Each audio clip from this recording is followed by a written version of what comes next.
All right. Welcome, everyone. Thank you for joining us for the inaugural webinar of the National Integrated Heat Health Information System series that's going to run through 2022 and 2023, focused on overburdened and overlooked populations when it comes to heat risk. And I'm Hunter Jones. I'm the program manager for the National Integrated Heat Health Information System, joined by a number of other colleagues who were instrumental in putting this webinar series together, and this particular session, including Morgan Zabo and Leo Goldsmith for running this particular session. So thank you both and our speakers. Before we get started, I just want to give a little bit of information on the series itself. NIHHIS last year ran a very successful webinar series looking at the steps to resilience for managing urban heat islands. And this year, we really wanted to look at overlooked and overburdened populations that are not necessarily always covered in more general treatments of populations that are disadvantaged and that are overexposed to extreme heat.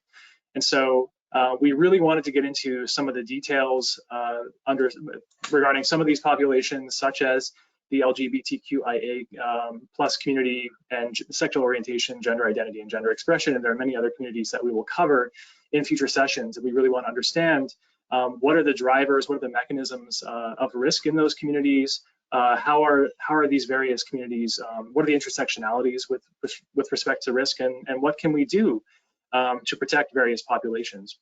So without further ado, I'm going to turn this over to Leo Goldsmith to take us through this particular session. Thank you very much. Thank you so much, Hunter, for that really great introduction. And thank you so much to the NIHHIS team for hosting this webinar series. And thank you all for joining today's webinar. My name is Leo Goldsmith, and I'll be facilitating this webinar for today. We have 3 great presentations by 3 great presenters who will be speaking first, and then afterwards we will have a Q&A session. So please feel free to put in your questions into the question box, and then we'll get to those at the end. I'm going to quickly go over a few definitions that you might see throughout the presentations, and then I'll be providing an introduction to the speakers. And so, next slide. What you see here on this screen is what's called a genderbread person. So everyone has a gender identity or a gender that they identify as, an attraction or who you're attracted to, a gender expression or how you express your gender, and an assigned sex at birth. The LGBTQIA+ communities are extremely diverse along lines of sexuality and gender identity. So sexual orientations can include lesbian or gay, bisexual, queer, and much more than that I even put on this slide. And for gender identities, they can include binary genders such as men or women who can identify cisgender or transgender. And so cisgender just means that you identify as the gender you were assigned at birth. And transgender means that you do not identify as the gender that you were assigned at birth. Other gender identities can include non-binary genders or two-spirit, which is primarily used in Indigenous communities, and many other gender identities as well, such as gender fluid, gender flex, etc. And there are many different ways to identify your gender. I will say that there might be some questions as to why we chose to use LGBTQIA+ versus LGBTQ, and that's just because it's a bit more inclusive, but to make sure that when you're working with communities or groups, to identify the proper acronym that is preferred or the terms that are preferred as well. I also quickly wanted to go over a few extreme heat definitions. All of the definitions here and more can be found at heat.gov under the Learn tab. So a heat wave is a long period of excessive heat. Heat exhaustion and heat stroke are types of heat-related illnesses. Heat exhaustion is kind of like a mild shock produced to being exposed to extreme heat that could potentially lead to a heat stroke. A heat stroke is a life-threatening condition in which brain damage and deaths may occur if the body is not cooled quickly. And then 3 other terms that will be useful to know is adaptability, exposure, and sensitivity. And so adaptability is the ability for a person to take some actions to reduce risk to extreme heat.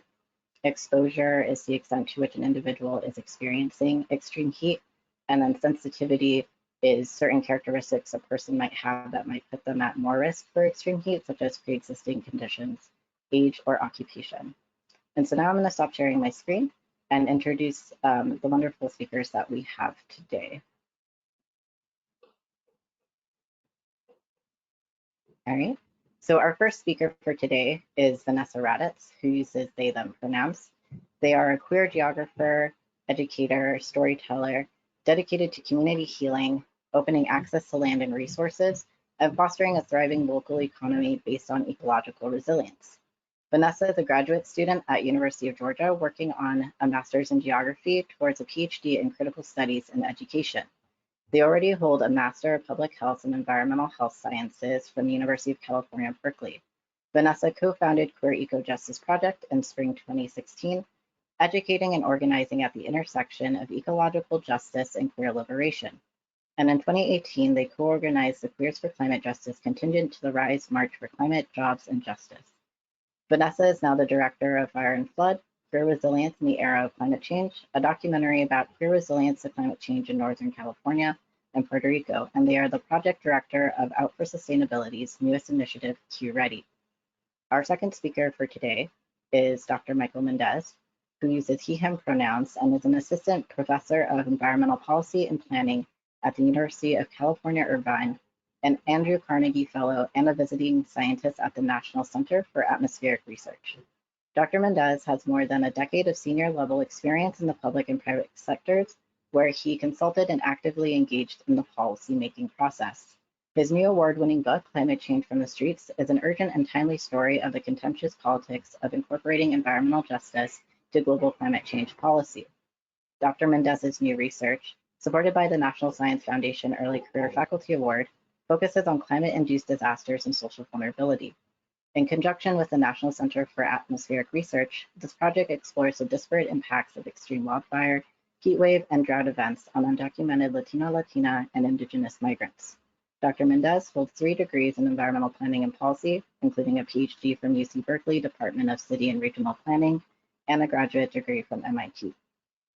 And our last speaker for today is Dr. Bhargavi Chakri, who uses she, her pronouns, and is an assistant professor of family medicine at the University of Colorado and faculty at the Colorado University Climate and Health Program, where her focus is graduate and continuing medical education. To that end, she co-directs the residency elective as well as the diploma in climate medicine at the University of Colorado.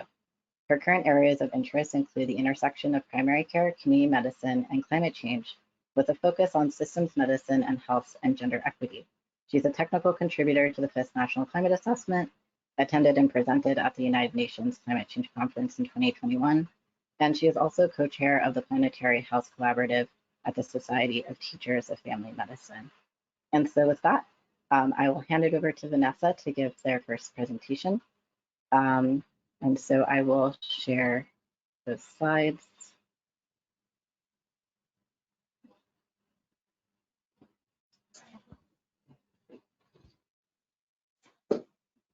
Thank you, Leo, Morgan, Hunter, and thank you to the entire team with heat.gov for coordinating this very important webinar. It is an honor to be here and to be speaking alongside these esteemed presenters. Leo, are you able to go into, great.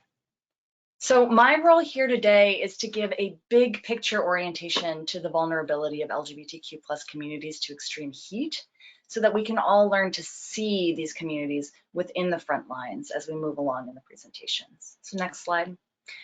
At the most basic level, this big picture can be summarized in 3 sentences. First, and most importantly, LGBTQ+ people exist within all communities already considered vulnerable or disproportionately impacted by disasters. 2, the specific marginalization of LGBTQ+ people leads to unique experiences and impacts during disasters.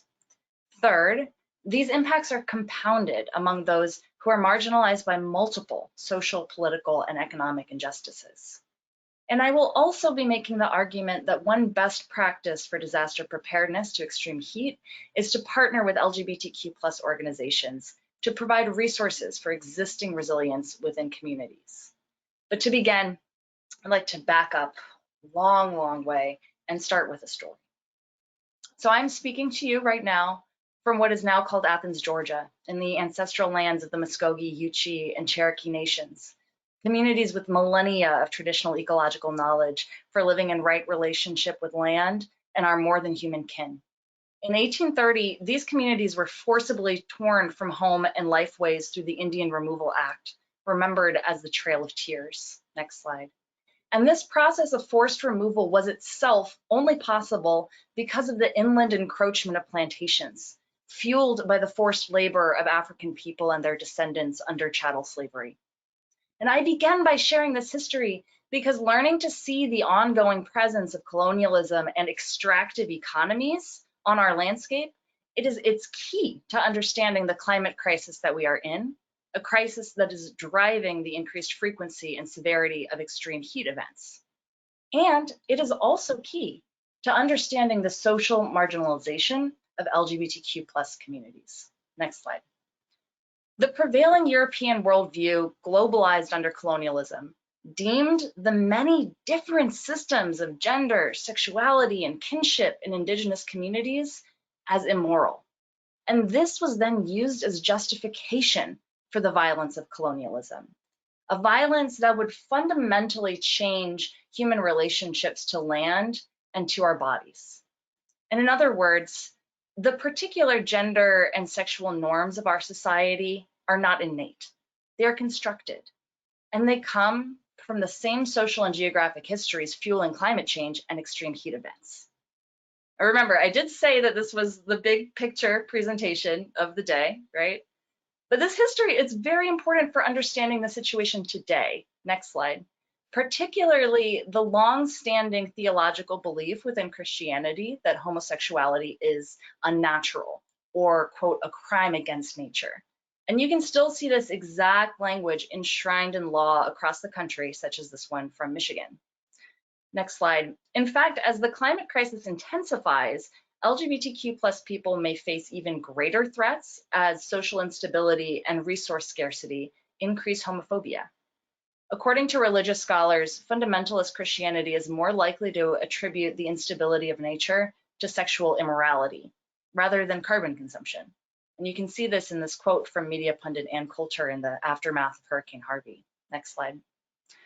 But this vulnerability is invisible, mostly because of this myth of gay affluence, in which LGBTQ+ representations are reduced to, quoting a scholar, De Filippis, fashionably sophisticated white gay men with an abundance of disposable income, end quote. So it's imperative that disaster practitioners recognize LGBTQ+ disparities, especially for people of color. Next slide. And we refer to these as contextual vulnerabilities, inequalities that exist within LGBTQ+ communities before disasters like extreme heat occur. So for instance, LGBTQ+ people are more likely to be impoverished, homeless, diagnosed with a mental illness, diagnosed with a chronic illness, unable to access healthcare, and incarcerated. So next slide.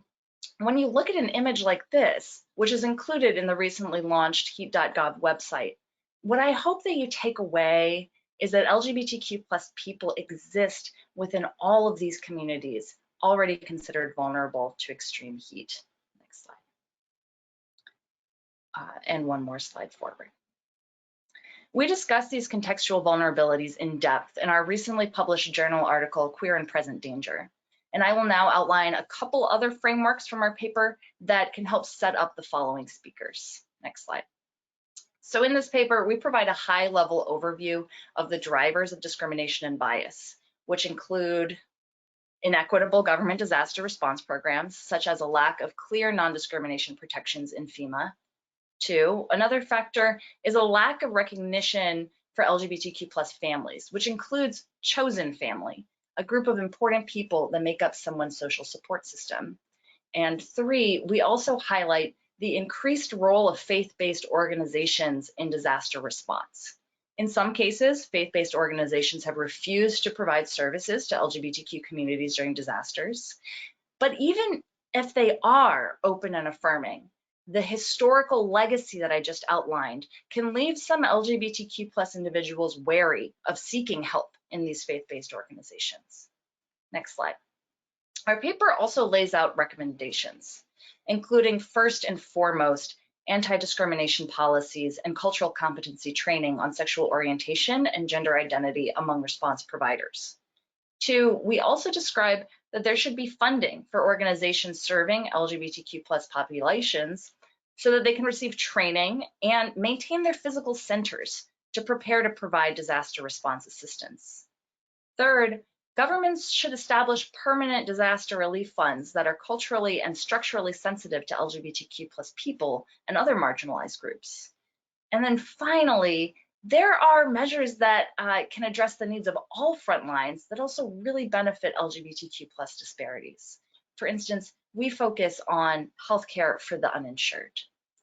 So next slide. To conclude, I would like to emphasize that this is not only a story of LGBTQ+ vulnerability, but also one of resilience, such as this story of an LGBT center in Sacramento, California, which opened up as a cooling center for the community, including for homeless youth and elders. Next, even less obvious is the leadership of LGBTQ+ people in urban tree planting efforts that counteract heat island effects, such as Out for Sustainability's partner, Friends of the Urban Forest in San Francisco. So the queer disaster literature, it highlights that throughout histories of marginalization, LGBTQ+ communities have crafted collective strategies for resistance and resilience in the face of pervasive structural inequities. And these strategies are important resources during times of disaster. LGBTQ+ centers, they're part of that history of resilience. And as scholar Gorman Murray and his colleagues clarify, acknowledging the resilience of a community, quote, certainly does not mean a given group or community should be left to its own devices in and through policy and planning. This is very important. Capacity is inhibited by structural constraints and can be enabled and enhanced by the provision of resources by governments, authorities, and organizations. So it's for this reason that we really emphasize partnering with LGBTQ+ communities to enhance their capacity for resilience through policy and socioeconomic resources. Last slide. And today I'm very excited to share with you all that there's a new way to support queer resilience, Out for Sustainability's newest initiative, Q-Ready, Resilience Preparedness by and for LGBTQ+ communities. Leo and I both serve on the board of Out for Sustainability and are eager to collaborate with people in disaster planning and response work as we develop this series of new projects. I have a couple more things that highlight specific Q-Ready projects, but I'm at my time, and so I will keep them for further Q&A at the very end. Thank you again to HEAT.gov for coordinating this webinar, and I look forward to the next presentations in this Q&A. Thank you so much, Vanessa, for that really great presentation. Up next is Dr. Michael Mendez. I will queue up your slides.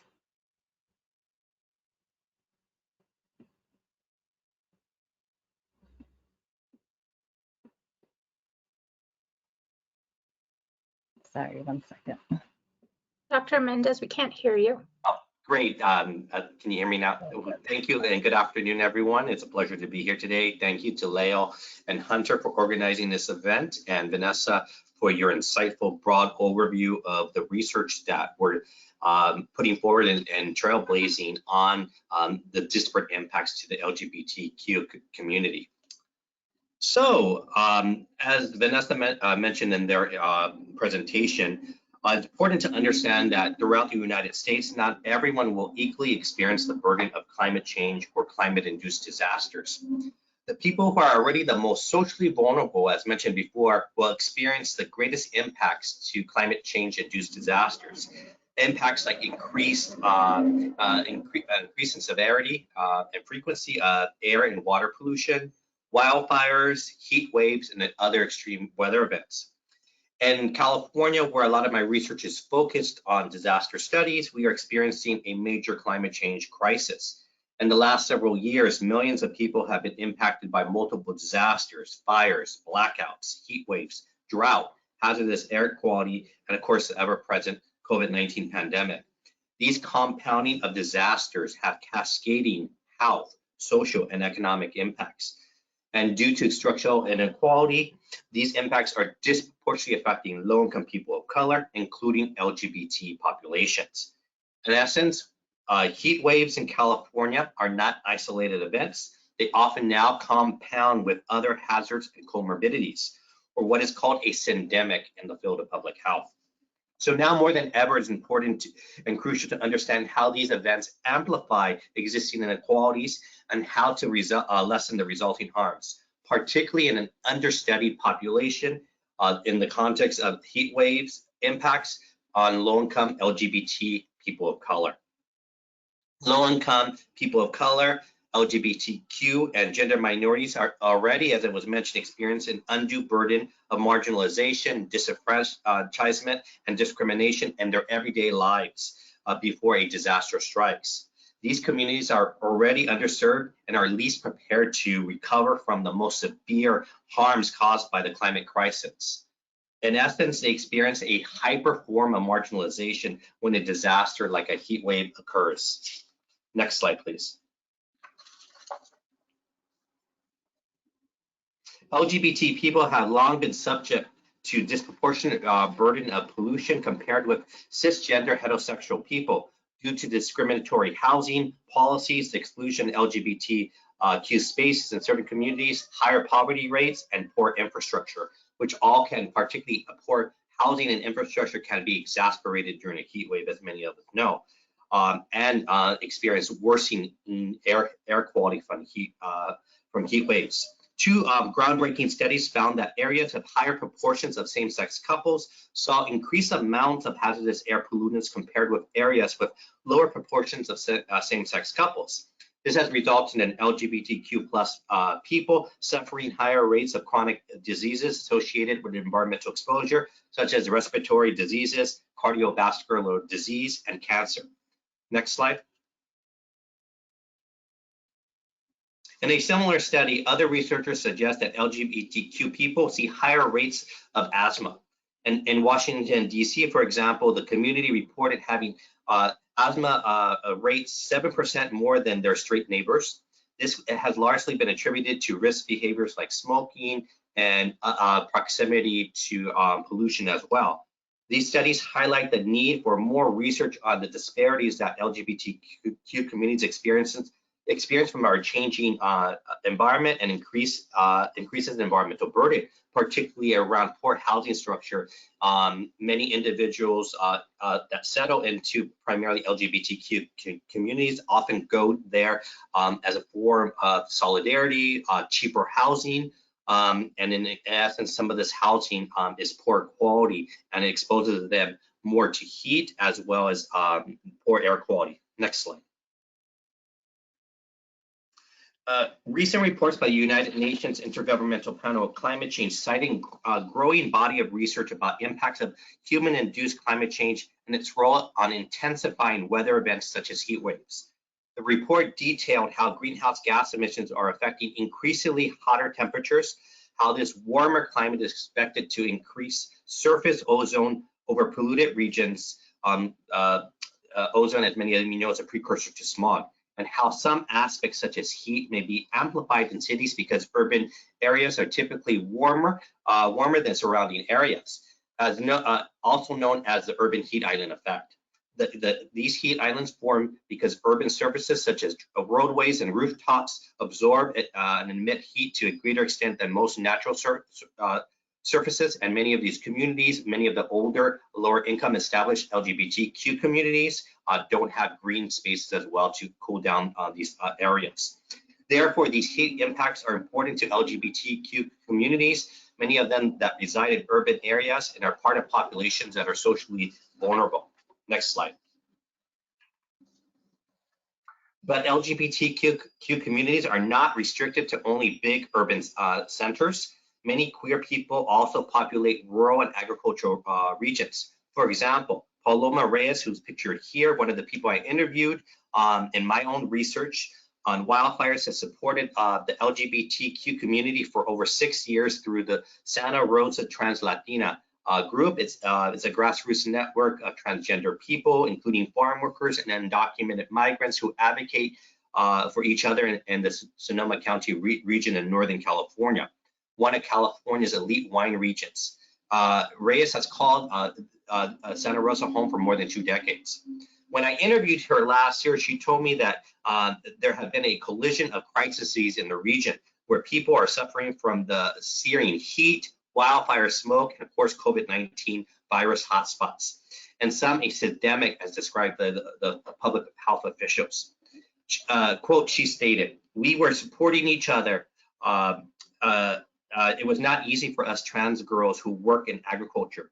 Reyes' work with trans Latinas in Santa Rosa exemplifies how queer people often have to create spaces for themselves, especially during climate-induced disasters, because the services offered to most people may not be or feel may be available, or they might not feel comfortable or safe taking those services. Thus, when a climate disaster strikes, like a heat wave, LGBTQ+ people may be more vulnerable because of intersecting factors like poverty, incarceration, homelessness, immigration status, and of course, discrimination or stigma in their everyday lives. And finally, the next slide. I just want to highlight some of this research again that Vanessa did, and we had a great opportunity to present both to the news media, NPR radio stations that have done multiple feature stories on the disaster impacts to LGBTQ communities, as well as doing 2 events with the Federal Emergency Management Agency on these disparate impacts. Next slide. Understanding these impacts and planning for them and safeguarding the LGBTQ community is important, particularly important since such states as South Carolina and Texas have adopted or proposed religious exemptions to ban insurance coverage of medication that prevents transmission of HIV or PrEP medication. Next slide. According to the Movement Advancement Project, 7 states have enacted laws based on religious exemptions. And a key question that we should all ask ourselves on the disaster field: how will these religious exemptions impact the health of LGBTQ communities during disasters? Will this extend more broadly to only disaster response efforts and other types of services? So thank you for this opportunity. I look forward to a lively and informative conversation. Thank you so much, Dr. Michael Mendez. Next up will be Dr. Chukuri, and I will bring up your slides now. Hi, yeah, thank you so much for having me. I was gonna basically go through, as a family physician, I work in a primary care clinic, and I was gonna sort of, to pull this all together, go through a case study of what this actually looks like on the front lines. So next slide, please.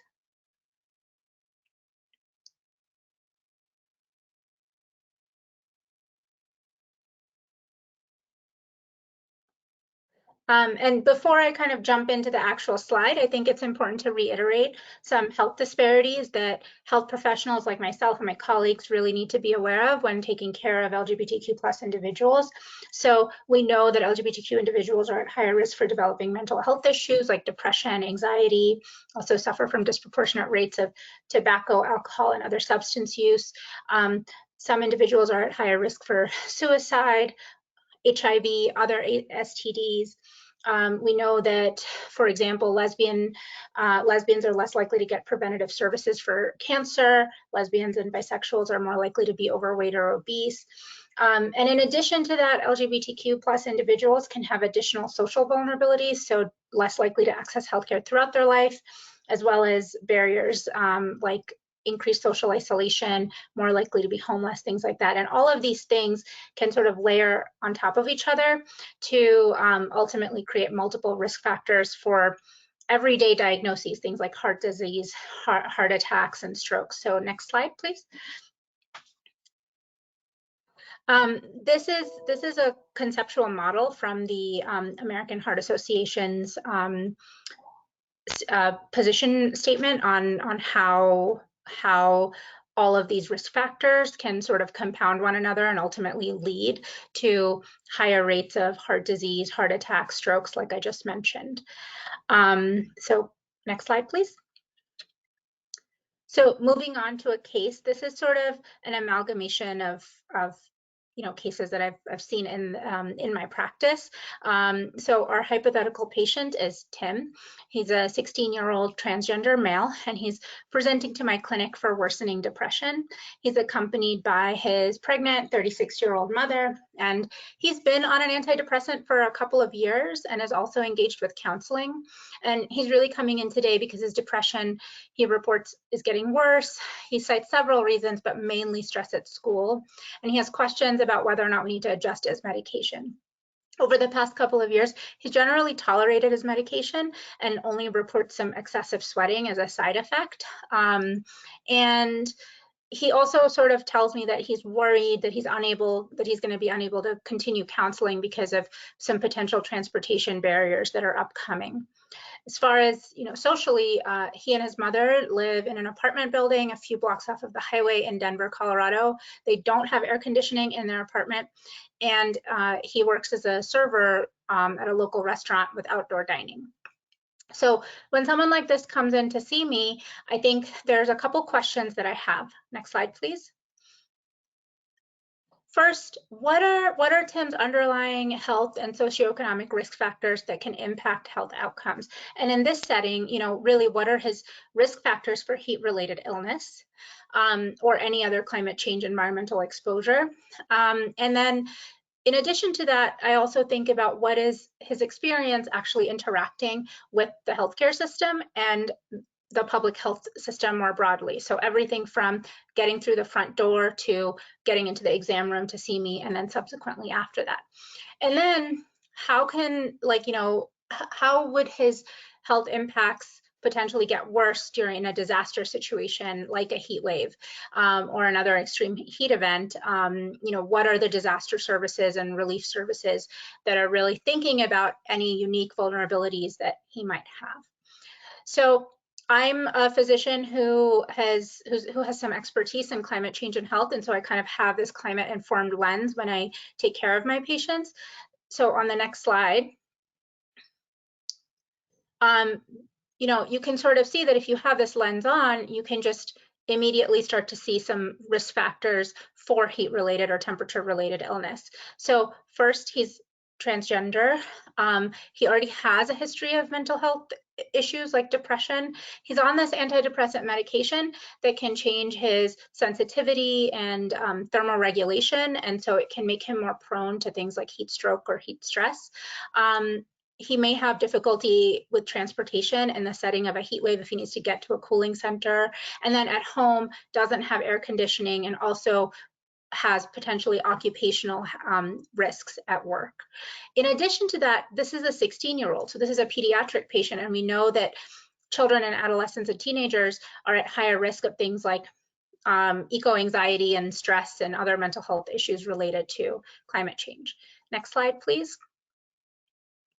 And compounding this, we know that on hot days, air quality also gets worse. So, he's living in this apartment a few blocks off the highway, potentially on a hot day would get exposed to poor air quality. Poor air quality itself has mental health impacts and can worsen his depression. And so, next slide. So I'll kind of close with, I end up thinking about, okay, what can I do in my clinic and with my team and with my health system, and then what can we do in our community? So I think what we can do in the clinic is we can make sure that our healthcare workforce is really trained to provide inclusive care. We can make sure that our electronic medical record is inclusive and not defining gender as binary. And we also want to make sure that our clinician workforce is competent in both climate change as well as vulnerability and thinking about how to care for sexual and gender minorities in a changing climate. And then we also want to make sure that we're offering telehealth services, particularly in the setting of a disaster, and advocating for those services in our community. And then in terms of what we can do in the community, I think the most important thing is really to first and foremost increase our investment and research on how climate change exposures impact sexual and gender minorities. The vast majority of global health research is still they still define gender as binary and often there's not a collection of sex and gender disaggregated data. And then you heard a little bit about the need for an inclusive disaster response and disaster relief services, as well as strong and inclusive public health services. So I'll leave it at that. Thank you so much for having me. And I think we're going to move on to questions. So. That is correct. Thank you so much. I'm going to stop sharing my screen, and if everyone can put on their cameras, I'll do the same. Let's see. All right, let's see what questions we have.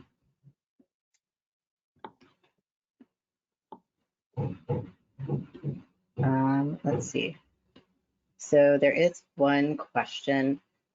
So they say these risk factors are the case, but my question is, how do you determine that individuals are in this higher risk categories? There may not be self-disclosure or even an opportunity to find out why. Yeah, so I will say I'll kind of speak to my clinical experience. This is sort of why I do what I do. I'm really interested in teaching doctors and health professionals about the importance of environmental health risk factors in general. And so the first step is you have to find the right time, and you have to be skilled in being able to take an environmental health history and a proper social history that is culturally competent and all of those things. And so for example, when I'm taking care of a patient with asthma or COPD or, that sort of thing, I always ask, where do you live? Do you live off of a highway? That sort of thing. But you have to be trained to be able to do that. And so this is an area that I think we're making some strides in medical education so that physicians and clinicians in general can become more climate change informed.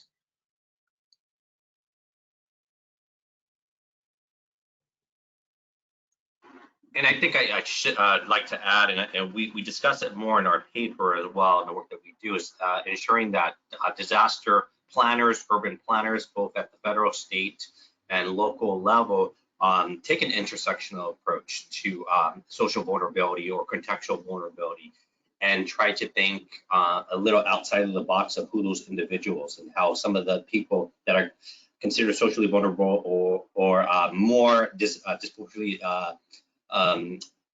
impacted by heat waves and other types of disasters may include multiple human identities in there.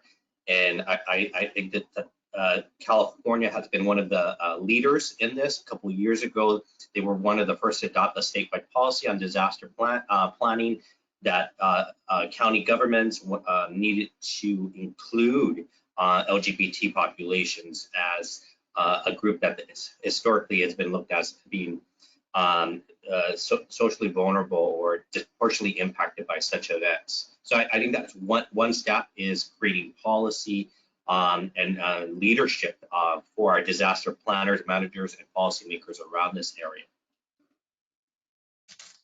I was going to say something very similar, and I just want to accentuate that part of what I'm hearing in your question is that you can't necessarily, unlike some other kinds of markers of discrimination, you can't necessarily look at someone and understand what their gender or other kinds of vulnerability factors might be. And we also know that during times of disaster, perhaps like when seeking access to a cooling center, things like that, people can mask and try and conform in order to find safety. So there is heightened invisibility during these moments. I think the number one thing that I just keep trying to reinforce is that when we're talking about LGBTQ+ communities, not to think of it as this is some separate category, but really in all of the planning that you're already doing, whether you're working for how to prevent heat stroke in homeless communities, or you're thinking about the risk for excessive heat in carceral facilities that are sometimes located in deserts and remote places, that each of those vulnerable communities has a disproportionate number of LGBTQ+ people within them. And so I think that is the reframing that I hope to really bring to this conversation, is that we're not talking here about something separate. we're talking about a different way of looking at the work that you're already doing with the vulnerable communities that you're already addressing. Thank you so much for that, really, all of you, to those really great answers. Building up on that, one question is, if you were developing risk messages for extreme heat to reach these populations, what might you emphasize and what strategies would you use to get your message out?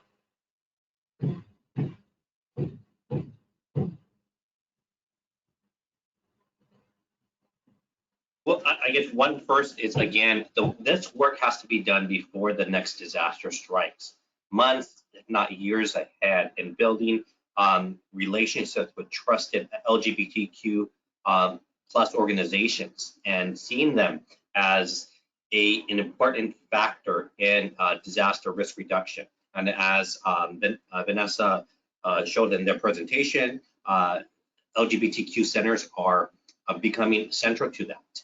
Sacramento, in terms of heat advisory, serving as a cooling center, we have a large population, the LGBT seniors that are on fixed incomes. In Sacramento, I lived many years in Sacramento, has older housing stock that may not have air conditioning, and acknowledging this and in that process. And myself, Vanessa and Leah are actually working on a second paper that looks at the crucial and central role that LGBTQ centers are playing in the disaster field, and in essence, how they're becoming disaster managers and mutual aid organizations for disasters and emergencies.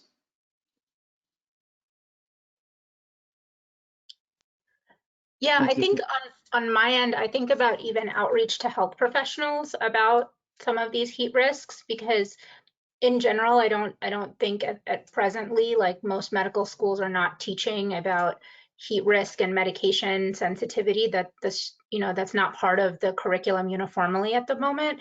And these are common medications. A lot of people are on antidepressants, beta blockers, blood pressure medicines, that sort of thing. And they can really change how sensitive someone is to temperature-related illness. Anything from something like dehydration to something more severe if you have other medical issues, chronic disease. And so in some ways, I think it's just as important to have outreach to health practitioners and clinicians who then know when we're prescribing these medications or managing them to say, hey, there's a heat wave on the, in our forecast, you're on multiple medications that can make you pretty vulnerable. So if you're getting really hot, if you're not feeling well, you need to call us right away. We might need to adjust some of your medications. And so I think of that as being just as important as, any sort of education or outreach to the general population. I think it has to go hand in hand with outreach to clinicians. I will follow up and say I want to echo what Dr. Mendez said again. It's almost as if we write papers together. But that partnerships, I think, are key. If you're focused on messaging without the groundwork of partnerships, that it often comes through that way. It's not enough to put a rainbow flag on something to be inclusive. Really working with the existing organizations that have established trust over decades in communities is a powerful way to go. And I want to also emphasize that for thinking outside the box, 100% LGBTQ plus centers, I think that is a really easy first step. Identify who's doing that work in your community. But again, when we're thinking intersectionally, are there homeless shelters in your area? What kind of work are they already doing with LGBTQ plus communities? Do they know if there are particular tent cities or places that have a higher, a larger community of trans folks who come together for safety? Things like that. People who are already doing that work and in connection with those communities are the powerhouses for this work. And the last thing I want to say on that regard, when Mike was talking about preparing for, we need to be thinking about this ahead of time before the disasters happen. I do want to lift up again, it was, it's harder for me to find But I want to highlight that there are so many, like, harder to find specific stories, but there are so many LGBTQ plus people involved in things like urban forestry. And I think that that's one way to get people involved in these conversations about extreme heat, through doing things that help over the long term shift our built environment to one that is more livable. And so working with folks who are operating under like this queer ecologies community of people that are doing forestry, doing community gardens, doing things that are supporting local ecology can be a way to engage people in these conversations as they're already thinking about the environments that we live in. Thank you all so much for those great answers. Again, I have a bit of a two-parter question for this next one, and I'll give this one over to Vanessa and Bar. Is there a region of the US that's most at risk, such as Southeast or Northeast, of LGBT people being underserved during a heat emergency? And then the second question is, how do these vulnerabilities uniquely affect LGBTQIA+ youth? Bar, would you like to speak to that first?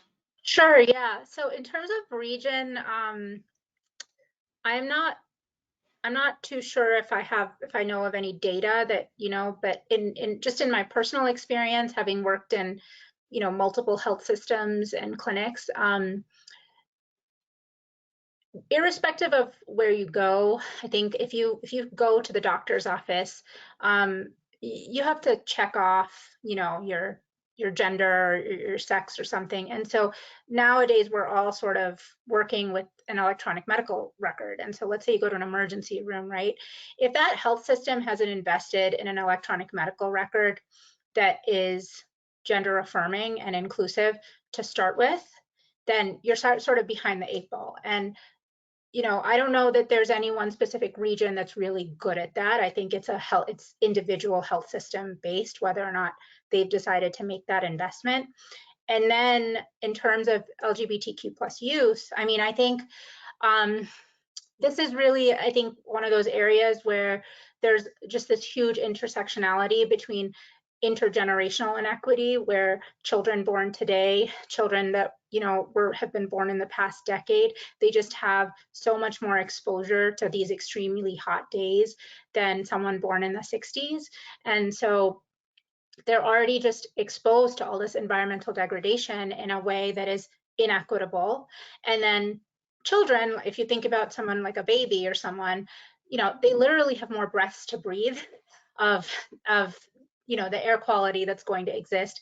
They have to breathe more often on these hot days. And so that in itself creates, I think, some mental stressors and psychological stressors. And if you compound that with discrimination and any other social vulnerability that might impact someone who's an LGBTQ plus youth member, then you're just kind of layering these things on, and it can really add to, I think, someone's risk. And so that's where I think it's really important to really take that intersectional approach of saying, like, where do you live? What is your socioeconomic background? All of those things can impact ultimately the presentation by the time they come to see me. Appreciate that, and really thinking with the individual while still thinking intersectionally. And my answer is, I'm putting on my geographer hat for this, thinking regionally. And 3 things come to me.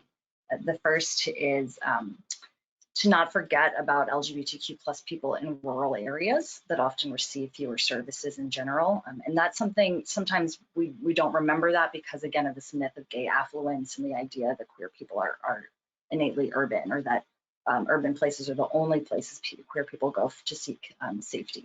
There are many people living in rural areas. And as part of that, remembering also indigenous Two-Spirit communities, some of whom are, people have moved all over the place, but some of whom are still on reservations, and remembering this long history, right, that these places where reservations were intentionally put in some of the most degraded and barren and heat-stricken lands.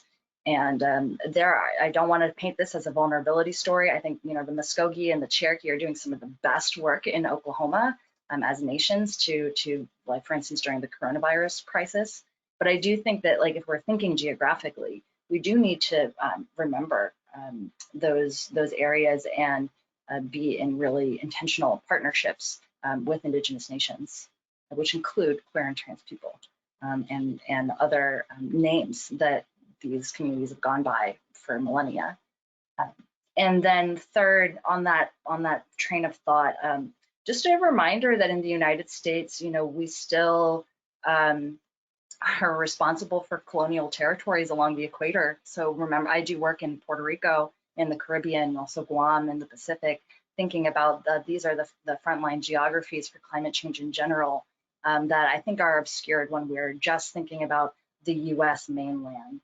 So I want to name those 3 particular regions to remember the rural, remember reservations, and remember US territories along the equator. Thank you so much, Vanessa and Bar. And I just want to add on the vulnerability on LGBTQ+ youth that about 40% of homeless youth identify as LGBTQ+, and homeless populations are extremely vulnerable to extreme heat. I also want to talk about, there was a story during Hurricane Sandy when a LGBTQ+ homeless youth shelter got pretty much destroyed by Hurricane Sandy. And so for a large portion of time, several months, there was LGBTQ+ homeless youth who didn't have anywhere to go. And although Hurricane Sandy happened during the fall season, if it happened during, you know, sometime where it's hotter or in an area where it's a bit hotter, then there could be kind of like compounding effects to that. And then also there's another case when there was during some of the wildfires in California where LGBTQ+ youth who were displaced were having a mental health kind of crisis because they didn't have access to their hormones and other medications that they needed. So just wanted to put that out there. And then so for the last question I want to provide for Mike, great presentation. For people in positions of influencing policy or decision makers, what can we do to better serve LGBTQ+ individuals adapting and building resilience to climate change? Excellent question. And again, I think just the very nature of NOAA and other federal agencies embracing untraditional type of research and community advocacy around disasters. You know, even in this political climate that we're in, as I showed that map of states pushing religious exemptions, offering services to LGBTQ communities, and you know, sort of the trauma and violence that many of these individuals experience in their everyday lives. It's important to put this at the forefront of our disaster studies and understanding, again, that intersectional nature. So it begins with these sort of discussions, these hard discussions that are not easy in every community. Of course, this is an easy conversation and a place to have in the San Francisco Bay Area, but it's quite different to do this in Houston, or perhaps even in Houston, Texas, or Corpus Christi, Texas, or other places. So by taking this federal leadership is one step forward. Academics that are doing policy relevant research around these issues, doing a high level overview as well as case studies, that these stories and narratives that Vanessa talked about in their presentation is so important. And then of course, what we all talked about is having that sort of grassroots community understanding and relationship building. So I think highlighting this, understanding that it's intersectional, it's not homogenous about who's socially vulnerable, telling these stories both from the news media to an academic to a government disaster manager, and then including as a collaborative partners, LGBT trusted organizations. Thank you so much, Mike. And I just want to say thank you all again for your wonderful presentations and for your great answers to the questions.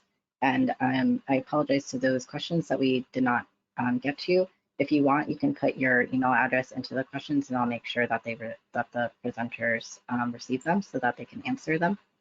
And we're just going to end with a very short kind of presentation from Vanessa, and then Hunter will close the webinar out. Thank you. And so Vanessa, I will. Thank you, Barb and Mike. It's a joy to be able to work with you, Leo, and Out for Sustainability as we build up this new program, Q Ready. And so I wanted to get this, use this time to help provide you all who are looking for, well, what is the next step? What is one more way that I can improve the work that I do with LGBTQ+ communities? And so I wanted to share a little bit about what we're already providing with Q Ready. Leo, are you able to show the screen?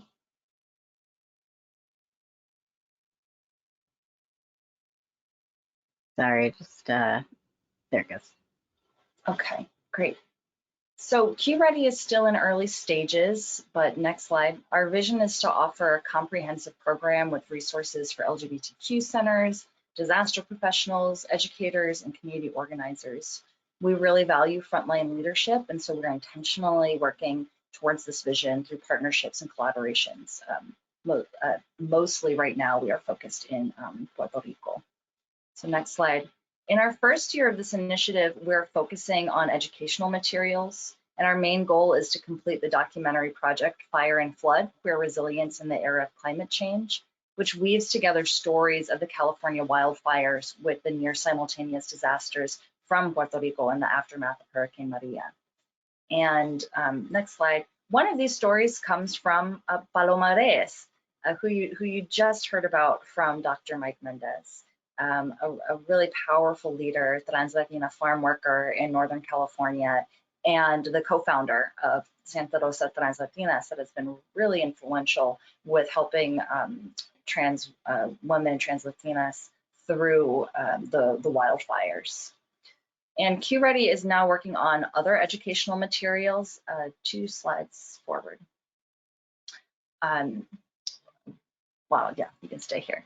Such as this recent youth roundtable that we held with young climate justice organizers to honor Pride Month. And this event was organized through our social media channel, Queers for, the number 4, Climate Justice. And one of the speakers in the roundtable that I want to highlight is Michelle Colson, a young trans organizer who lives in Central Texas. And he speaks about how his local environment triggers his asthma, exacerbated now by the recent heat waves, and how this experience pushed him into climate justice organizing at an early age. And I bring this up because his story eerily embodies the case study that you just heard from Dr. Chakuri just moments ago. So this is not a made-up case story. This is a person that's not only impacted, but is actively stepping up to make a difference, to make change.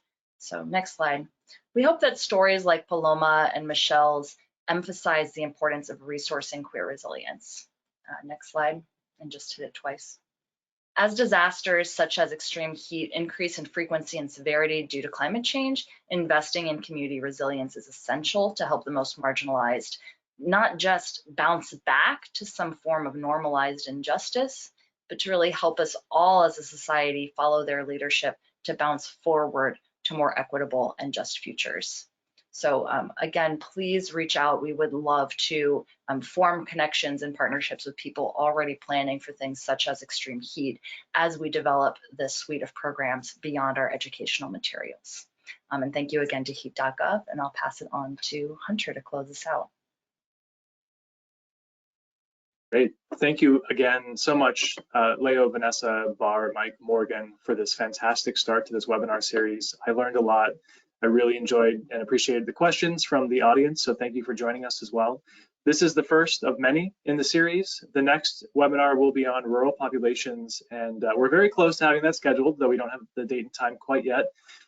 So a bit of a cliffhanger, but if you stay tuned to heat.gov, to the HeatBeat newsletter, to HeatGov Twitter, the Twitter account, you can learn about additional sessions in this series in the future.